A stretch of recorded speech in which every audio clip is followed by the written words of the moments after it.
इस कार्यक्रम के प्रसारण पुण्यार्जक हैं श्री राजेंद्र प्रसाद जैन, श्रीमती ममता जैन, श्री प्रशांत जैन, श्रीमती दिव्या जैन, पारस जैन, श्री भरत जैन, श्रीमती सौम्या जैन एवं समस्त परिवार मुंबई। अनित्य अनुप्रेक्षा के विषय में एक अंतिम गाथा के माध्यम से इसका उपसंहार किया जा रहा है। बिना किसी भूमिका के इस गाथा को लेते हुए आगे कुछ विचार रखा जाएगा। चैवून महामोहम व्यसये मुनिवून भंगुरे सव्ये निव्यसयं पुनः मनम येन सुहम उत्तमं लह।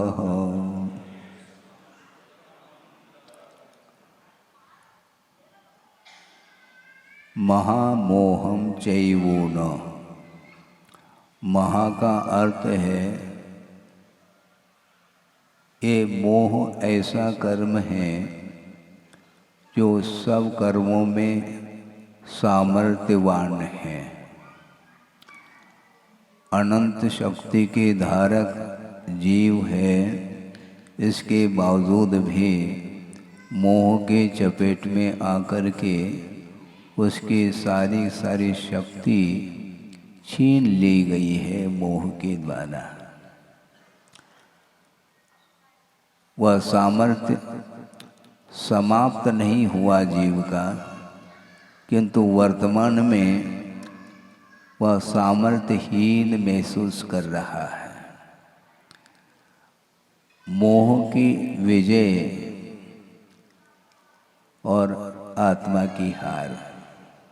मोह जीत रहा है और आत्मा की हार हो रही है। इसके बाद भी मैं स्वतंत्र हूँ ऐसा बोलता है। वो बोलना अलग वस्तु है, स्वतंत्र महसूस करना बहुत कठिन काम है।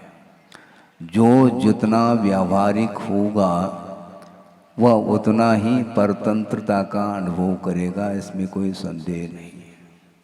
हाँ, जो जितना व्यावहारिक होगा वह उतना ही परतंत्र रहेगा। इसलिए गुरुदेव का हम लोगों के लिए बार बार संबोधन रहा है कि आत्मकल्याण करते हुए यदि प्रभावना होती है तो ठीक है, पर्याप्त है। वस्तुतः वही प्रभावना मानी जाती है। आत्म प्रभावना आत्म साधना के माध्यम से मुमुक्षु भव्य जीव प्रभावित होता है। वो प्रभावित हो रहा है क्या नहीं हो रहा है, उधर हमें नहीं देखना है, क्योंकि जब हम ही अभी तक आत्म तत्व से प्रभावित नहीं हो पाए, आत्म तत्व का संवेदन हमारे अंदर यदि नहीं आ रहा है, हम दूसरे के लिए क्या उसकी सुगंध है, उसका रसास्वादन बहुत कठिन है। इसी को बोलते भूमिका।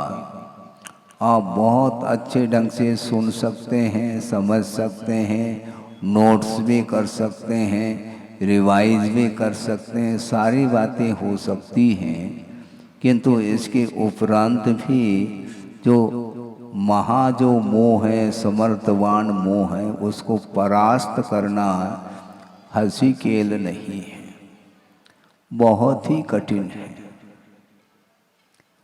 पर पदार्थ से आकर्षण इसका दूर नहीं हो रहा है। इसलिए महामोहम चैवून, महा जो मोह है, समर्थवान जो मोह है, उसको छोड़ो ऐसा कहा जा रहा है।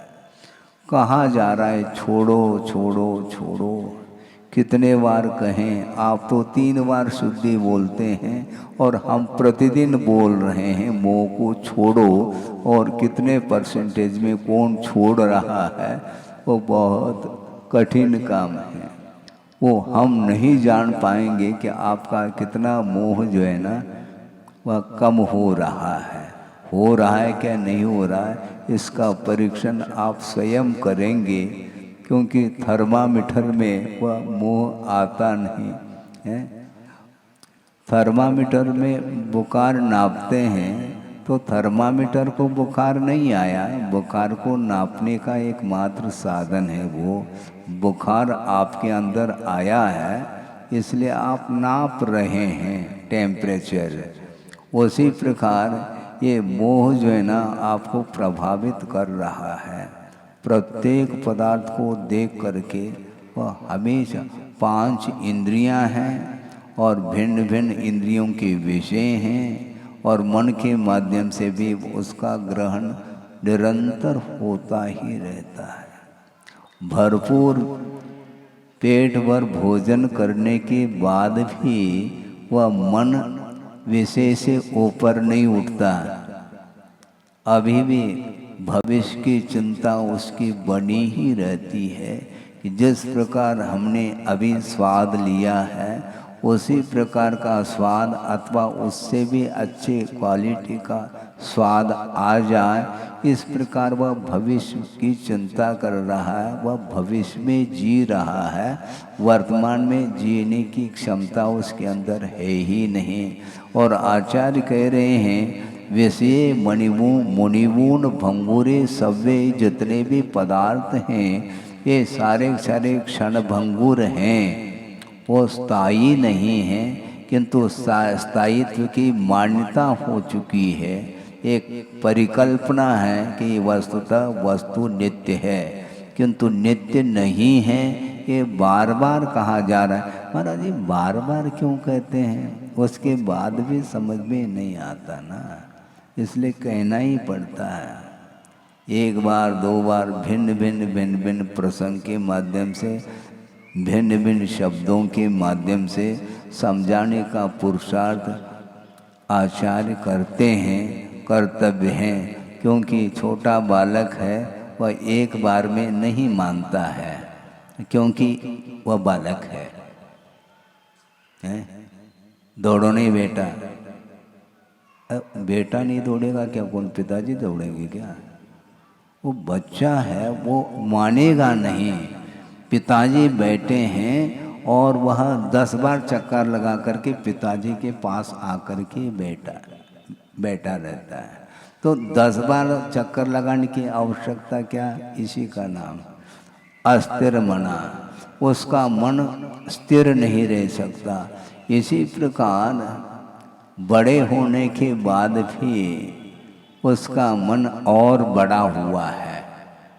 हाँ, आप यहाँ पर बैठे हैं और पूरी तरह से यात्रा करके वह मन आ जाता है। इसलिए भिन्न भिन्न इंद्रियों के विषयों को वह ग्रहण करता ही रहता है, जबकि भंगुरे ऐसा का क्षण भंगुर है। इसके बाद भी उसको वैराग्य नहीं हो पाता।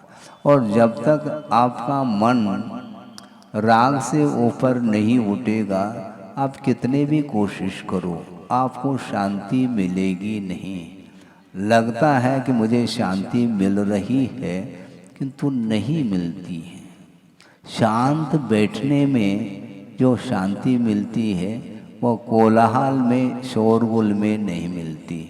लेकिन उसको वही पसंद है, तो भैया जो आपके लिए पसंद वो ग्रहण करो। इसलिए आचार्यों को ये कहना पड़ा कि जम सकई, ऐसा जितना शक्य है उतना हम दूसरे को समझा सकते हैं। किंतु जिसको समझना ही नहीं अथवा समझ में आने के उपरांत भी अपनी वृत्ति को जो नहीं छोड़ना चाहता, तो आचार्य कहते हैं उसके पीछे अब नहीं पढ़ना। वैसे पढ़ना नहीं है, किंतु पढ़ने से कोई लाभ नहीं है उसमें। प्रत्येक व्यक्ति का स्वभाव भिन्न भिन्न है। नेचर जिसको बोलते हैं, प्रकृति,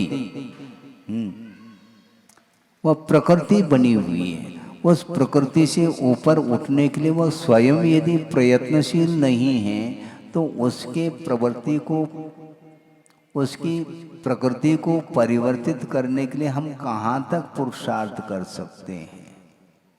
हम स्वयं के लिए पुरुषार्थ तो कर सकते हैं क्योंकि हमारा वह अंतरंग कारण माना जाता है, किंतु दूसरे के लिए, दूसरे के जीवन में हम परिवर्तन लाना चाहें तो हम अक्षम सिद्ध होंगे। हम ही नहीं, भगवान भी असमर्थ सिद्ध होंगे, ध्यान रखें आप। महाराज फिर क्या, ये तो बहुत बड़ी बात कह रही, बड़ी नहीं, यथार्थ बात कही जा रही है।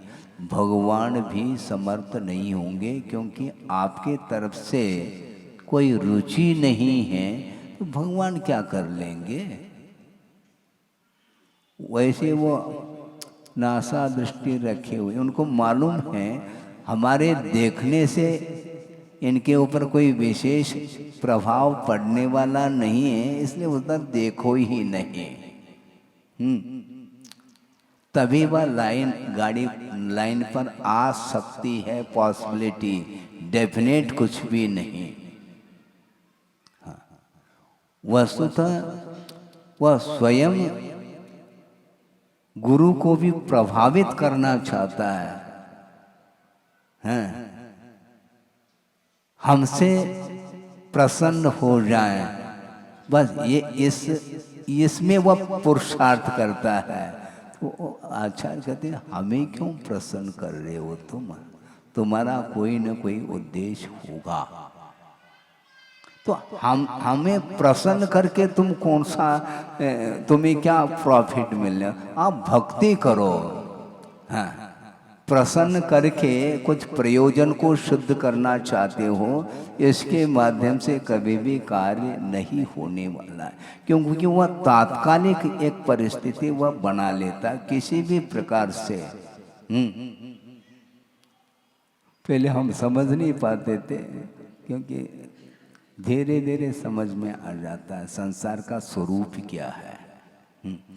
अपने पास है, हमने महसूस किया, वो बताना चाह रहा हूँ, उसको छुपाने में क्या सार है।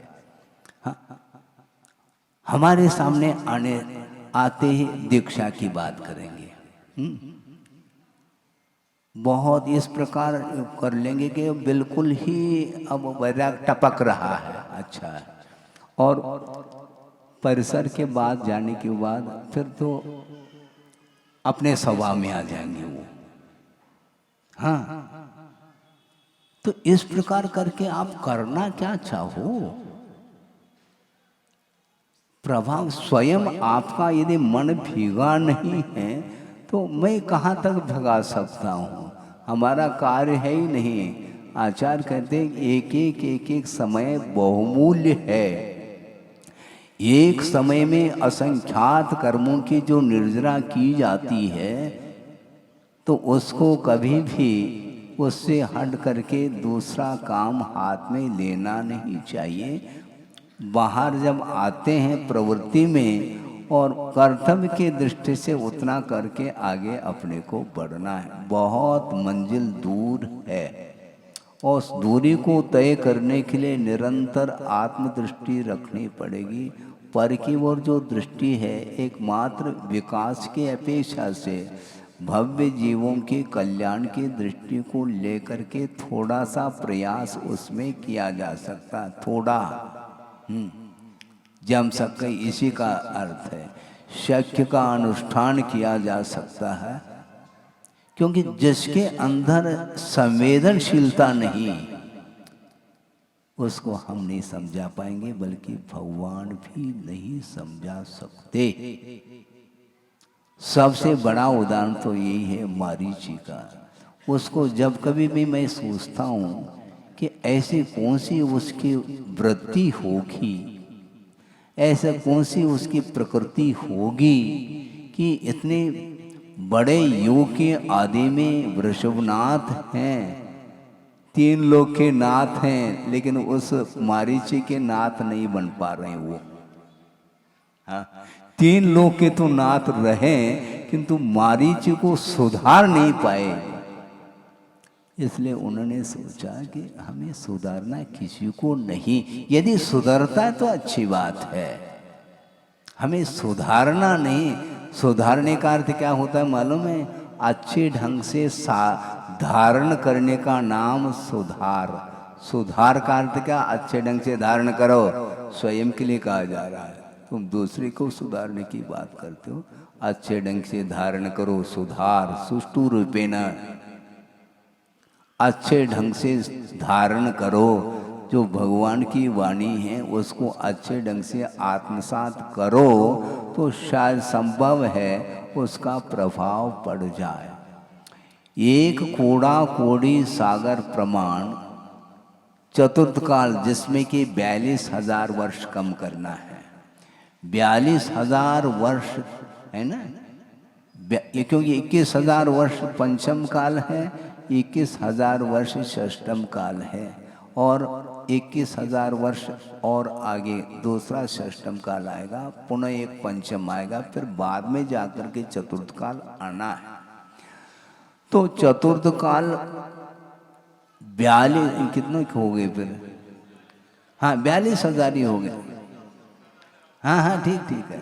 तो ये 42,000 कम एक कोड़ा कोड़ी सागर प्रमाण चतुर्थ काल है, और उस चतुर्थ काल के आदि में वृषभनाथ हुए, और उसी समय वह मारीची भी था सभा में। लेकिन सब सुधर गए होंगे, लेकिन वह अब उसका सुधार नहीं हो पाया। इसको बोलते हैं निदत्ति निकाचित। कई लोग कहते निदत्ति निकाचित क्या वस्तु है महाराज? इसको बोलते हैं निदत्ति निकाचित। हम कहाँ लगते हैं उसको सुधारने में? हमारा कहाँ, इसमें हमारे पास शक्ति है कहाँ? जो भगवान ही असमर्थ हुए उनको सुधारने में, इसलिए वो पुरुषार्थ नहीं, उनको सब केवल ज्ञान में आया है, इसलिए वो ज़्यादा उसके पीछे नहीं, फिक्र नहीं। हाँ, ज़्यादा सुधारने के पीछे पड़ने से वह भाव फिर बढ़ते हैं। हाँ, ऐसा आप लोग बोलते हैं ना, हाँ, भाव खाता है। अच्छा हाँ, वो भाव खाता है, ज़्यादा नहीं।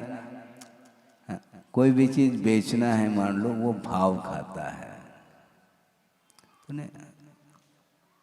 कोई खरीदना है तो वो भाव खाता है, वो ज़्यादा भाव बढ़ाता है। तो भैया बढ़ाने दो उसको, हमें आवश्यकता नहीं है। ना हमें खरीदने की आवश्यकता, ना बेचने की आवश्यकता है। जैसा है वैसा रहने दो। मारीची उनके जो तासीर, उनकी जो प्रवृत्ति, उसको समझ लिया, ओहो गजब हो गया। मतलब केवल ज्ञानी हो करके भी उसको सुधार नहीं पाए। कहाँ तो पशुओं के ऊपर प्रभाव पड़ा उनका, और जन्मजात जो वैर को ले हुए जो पशु आदि होते हैं, उनके ऊपर भी उनका प्रभाव पड़ा, उस वीतरागता का और दिव्य ध्वनि का। इसके बाद भी उनके अंदर ऐसी कौन सी है, उसको क्या कहें, कुछ कहा नहीं जा सकता, अकथनीय है, अवर्णनीय। इसी को बोलते महामोहम चैवुन। मोह बहुत बड़ा बलवान होता है, वह किसी से हिलने वाला नहीं है वो। हाँ, उसको पिघलाना बहुत कठिन है, हाई टेम्परेचर चाहिए। दो चार कागज के टुकड़े हैं मान लो, उसको आपने जला दिया, उस पर उस उतने में दूध गर्म हो सकता है, चाय बन सकता है, जो भी बनाना चाहो। लेकिन अब मेटल को गलाना है, टेम्परेचर, हाँ, भट्टी जलानी पड़ती है, तब कहीं जा कर के वह धातु वह तरल हो जाता है। हम बिल्कुल बाएं हाथ का खेल समझाने संभव नहीं है, बहुत सॉलिड है वो मोह। उसको गलाने के लिए एक कोड़ा कोड़ी वर्ष लगभग लग गए। अंत में जा कर के वह मारीची अंतिम तीर्थंकर बन गया। वह सब जानते थे, इसलिए शांति रखो, समय पर वह होगा काम, हमारे करने से नहीं हुआ। इसी को बोलते हैं कर्तृत्व का त्याग होना चाहिए। मैं करके ही रहूंगा, ये गलत है। ये मैं सहयोग दे सकता हूं, किंतु उसके अंदर यदि योग्यता है तो वह होगा काम। उसके अंदर योग्यता होनी चाहिए, उसके बगैर संभव नहीं है। इसलिए एक कूड़ा कूड़ी सागर तक, मतलब सागर का स्वरूप समझेंगे तो आंख मिच जाएंगे। बहुत कठिन काम है। और एक कूड़ा कूड़ी सागर में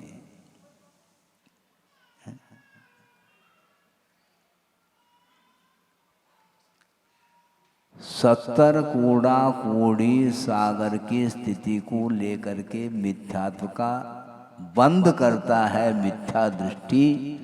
सप्ततिर मोहनीयस्य, मोहनी का अर्थ वहाँ पर प्रसंग में मिथ्यात्व कर्म को लिया है, जिसकी उत्कृष्ट स्थिति 70 कूड़ा कूड़ी वर्ष नहीं, 70 कूड़ा कूड़ी सागर प्रमाण उसकी स्थिति है, और वह एक समय में बंद किया है। और इस प्रकार उत्कृष्ट स्थिति को लेकर के बंद कब तक कर सकता है? अंतर मुहूर्त तक संक्लेश परिणाम बने रहते हैं, क्योंकि उत्कृष्ट संक्लेश परिणाम का जो काल है वह भी अंतर मुहूर्त प्रमाण है। और अंतर मुहूर्त में असंख्यात समय होते हैं, और प्रति समय 70 कूड़ा कूड़ी 70 कूड़ा कूड़ी को लेकर के यदि बंद कर रहा है तो क्या होगा? वो एक प्रकार से अनंत जैसा लग रहा। अक्षय अनंत तो नहीं है, किंतु बहुत सारे अनंत के भेद हैं, उसमें वह कहीं ना कहीं वह फिट हो जाएगा। अब सोचो, विचार करो, हम पसीना बहा रहे हैं तो उसके अंदर पसीना आ नहीं रहा, उसको कहाँ तक समझा सकते हैं?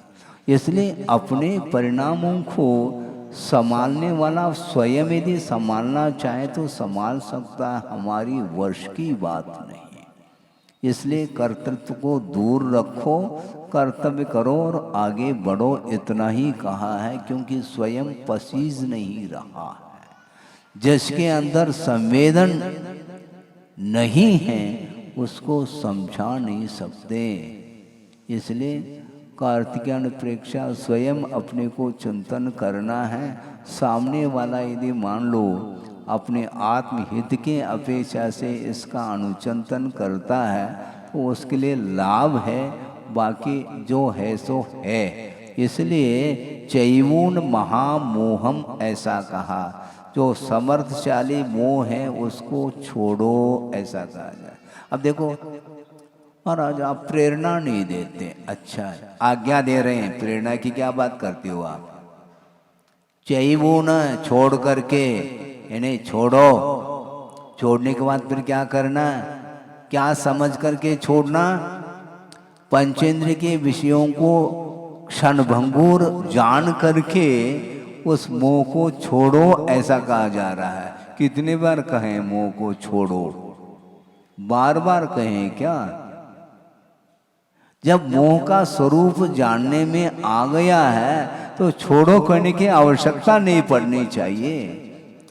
अनंत काल से वह मोह आपको प्रभावित कर रहा है, अभी भी मोह का स्वरूप क्या है, उसका स्वभाव क्या है, वह पकड़ में नहीं आ रहा है। इसी का नाम मोह। मोह हमेशा भुलाव में डालता है। हाँ, उसकी प्रकृति है, वस्तु का जैसा स्वरूप है उसको उस प्रकार नहीं दर्शाना, यह मोह का कार्य है। और मोह कोई वस्तु नहीं, कोई भौगोलिक वस्तु नहीं है वो, क्योंकि आत्मगत वह परिणाम ही मोह है। एक द्रव्य कर्म होता है और एक भाव कर्म होता है। द्रव्य कर्म का अर्थ यह है वह कर्म वर्गनाएं कर्म के रूप में परिणत हो रही हैं, इसका नाम द्रव्य कर्म है। और उनके परिणमन में जो आत्मगत जो कालुष्य भाव है उसी का नाम मोह कहा है। इसलिए आत्मगत जो परिणाम है, जो मोह को उत्पन्न करने वाले जो परिणाम माने जाते हैं, उसके माध्यम से ही कर्म का अर्जन होता है। इसलिए समस्त पदार्थ इन्हें पौद्गलिक वस्तु ये सारे सारे क्षणभंगुर हैं। और पौद्गलिक वस्तु के साथ संबंध रखने वाला जो जीव है उसको भी क्षणभंगुर जानो पर्याय की विवक्षा में। पहले भी शायद कहा था, फिर से याद दिला दें, क्योंकि अनुप्रेक्षा तो है, याद दिलाना चाहिए कि राग जो है ना वह पुद्गल वस्तु के साथ भी होता है और जीव के साथ भी होता है। किंतु जीव के साथ जो राग होता है वह अलग क्वालिटी का होता है। पौद्गलिक मान लो एक तकत, फर्नीचर जिसको बोलते हैं, तकत है, बाजोटा है, आदि आदि है, माइक है, जो भी देखने में आ रहे हैं जड़ वस्तु, उसको लेकर के राग तो हो सकता है, किंतु कभी भी उस पदार्थ के प्रति स्नेह नहीं होता है। अब बच्चों के ऊपर स्नेह भरे हैं, दुलार, लाड, प्यार आदि आदि तकत के ऊपर होता है? नहीं होता, क्योंकि वह जड़ है। लेकिन राग तो होता है, ये बहुत अच्छा तकत है, चुकना है। चुकना को चुकना जानो ना, ऐसे ऐसे क्यों कर रहे हो आप? चुकना है तो चुकना, रूखा है तो रूखा, जैसा है वैसा जानो ना। वो भीतर जो आनंद आ रहा है, जो आकर्षण का केंद्र बना है, वही मोह है, वही राग है। उसको कम करने के लिए कहा, जैसा है वैसा जान करके आगे बढ़ो ना, नहीं बढ़ा जाता महाराज। हाँ, इसी का नाम महामोहम चैवो न कहा। बहुत बलशाली है वो मोह, आपकी शक्ति को रोक दिया है। अनंत शक्ति का वह धारक जीव हो करके भी वर्तमान में उसकी शक्ति मोह के द्वारा ही छीन ली गई है। चिंतन तो करो, चिंतन करो नहीं, चिंतन कैसे करें महाराज? वस्तु को जानो, क्षणभंगुर है, बहुत कठिन है। सम्यक दर्शन होने के बाद, श्रद्धान होने के बाद भी स्नेह से ऊपर उठना खेल नहीं है। 6 महीने तक रामचंद्र जी को पूछो, लक्ष्मण के अवसान के बावजूद भी वह शव को ले करके फिर रहा है। लोग दे करके हंसेंगे आज ऐसा कोई कर ले तो क्या है? और सम्यक दर्शन क्षायिक है, इसके बाद भी वह मोह का पर्दा, अनंतान मंदिरजन्य मोह तो समाप्त हो गया, किंतु असंयम संबंधी जो राग है वह छूट नहीं रहा है। अब इसको निदत्ति कहो या निकाचित कहो, आप जानो, आपका काम जाने। परिभाषाएं समझ में आवे अथवा न आवे, इससे हमें कोई प्रयोजन नहीं, किंतु जिसके माध्यम से हमारा कार्य रुक रहा है, वह क्यों रुक रहा है उसको जो है ना वहीं पर समझ में आ जाता है। क्योंकि ज्ञानावरणी कर्म का शोषण प्रत्येक व्यक्ति को विशेष रूप से हो अनिवार्य नहीं है। वो शुभूति क्या जाने, निदत्थि और निकाचित, वो कुछ नहीं जान सकता है। न उनको जानने की कोई विशेष फिक्र है। उनको ये जानना है कि प्रयोजन भूत हमारे लिए तत्व कौन सा है, और हम जो जिस चीज को चाह रहे हैं, जो हमने लक्ष्य बनाया है, उसमें व्यवधान कौन उपस्थित करता है, इसका उन्हें परिज्ञान हो गया, बस पर्याप्त है। ये छिलका है, छोड़ो भैया, ये भूसा है, और भूसे के ऊपर वेशभूषा और ये भूषा है और वेशभूषा क्या हो गया? वेशभूषा, आभूषण, ये भूषा है और फिर आभूषण। विभूषण बनो ना, हैं? तीन लोग के नाथ बनो, हैं? देशभूषण वो तो बनो नहीं, और आभूषण पहनते चले जाओ। और ये भूसा है, ये मिटने वाला है, ये छिलका है। इतना भी यदि मान लो ज्ञान नहीं है तो वे फिर निदत्ति निकासी से क्या आपको परिचय लेकर के करना क्या है? बहुत वो रोक देता है। आप मोक्ष जो चाहता है उसके बीच में वह व्यवधान उपस्थित करने के लिए तुम जा नहीं सकोगे। अनंत काल से उसने रोक दिया है, उसको रोकने वाला कौन? स्वयं अपने परिणाम ही वीतराग परिणाम के माध्यम से उसकी शक्ति को क्षीण की जा सकती है। मोह की शक्ति को क्षीण करने के लिए वीतराग परिणाम ले आओ कहीं बाहर से, हैं? किस कॉलोनी में जाए वीतराग भाव को खरीदने के लिए? लाड़गंज में, हैं? कंचन विहार, हैं? किस कॉलोनी में जाएं वीतराग भाव को खरीदने के लिए? खरीदने की वस्तु नहीं है वो। मोह को छोड़ोगे तो मोह के अभाव में जो कुछ भी परिणति बनती है आत्मा की, उसमें जो निर्मलता आती वही जो है वीतराग भाव माना जाता है। इसलिए क्षण भंगुर समस्त पौद्गलिक वस्तुओं को और पौद्गल के साथ संबंध रखने वाला जो संसारी जीव हैं उन सब को जान करके मुनि ऊनो ज्ञातवा, जान करके फिर क्या करना? निव्यसयम पुनः मनम, मन को विषय से ऊपर उठाओ। हाँ? मन जो है ना वह विषयों से युक्त है, निर्विषय। मन में किसी भी प्रकार से विषय याद न आए, ऐसे मन को बनाओ जिसके माध्यम से उत्तम सुख को प्राप्त कर सको। ऐसा कहा जा रहा है, जेन सोहम उत्तमम लह, जिसके माध्यम से तुम उत्तम सुख अर्थात मोक्ष सुख को उपलब्ध कर सको। तो क्या करना महाराज?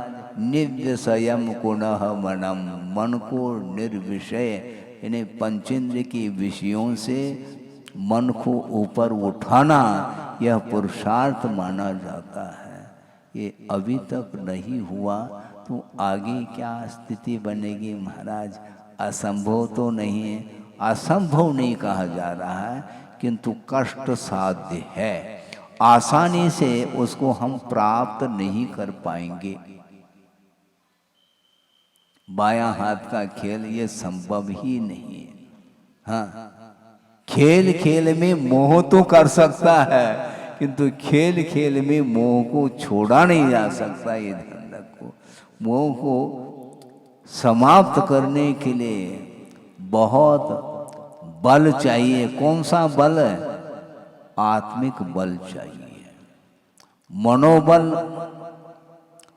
वचन बल और शारीरिक बल। इन तीनों बलों के साथ भी वह मोह वह एक तरफ है। मुझे परास्त करो कहता वो मोह, नहीं कर पाओगे क्योंकि अनंत काल फेल हुए हो तुम। अब पास होने की बात करते हैं। कैसे कैसे कर पाएंगे? क्या संभव है? क्या संभव क्यों नहीं है? यह प्रश्न उठाओ। सुनते समय, चर्चा करते समय वो शब्द आ सकते हैं और उन शब्दों से भी आप प्रभावित हो सकते हैं, किंतु भावों से प्रभावित होना यह बहुत कठिन कार्य है। शब्दों से तो वह प्रभावित हो रहा है कि वस्तु तो यही है, तो यही है तो फिर वो पीछे क्यों हट रहे हो आप? पुनः गाड़ी रिवर्स क्यों हो रही है?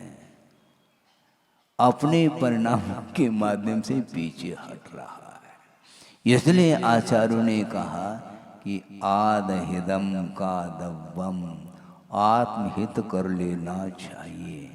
और आत्महित होने के बाद यदि मान लो दूसरे का हित तुम्हारे द्वारा बनता है तो जम सके, थोड़े बहुत यथाशक्य शक्य का अनुष्ठान करो, अशक्य का अनुष्ठान नहीं कर पाएंगे।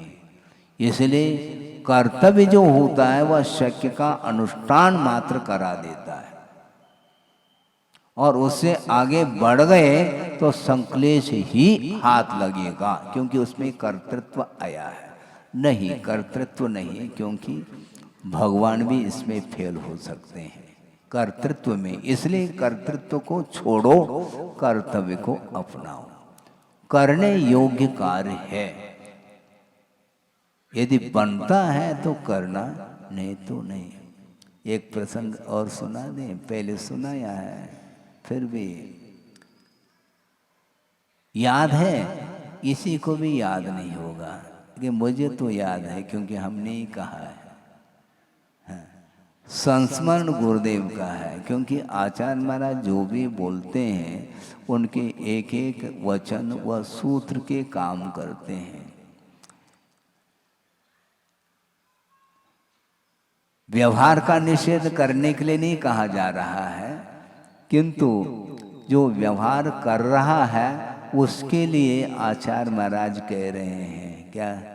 किसी ने दर्शन कर लिया किसी महाराज के, और महाराज ने आशीर्वाद दिया है, निषेध नहीं है, लेकिन उन्होंने क्या कहा है याद है? वो ये कहते हैं, क्यों धर्म वृद्धि का आशीर्वाद दे रहे हो, तुम्हारे अंदर धर्म की वृद्धि हो गई क्या?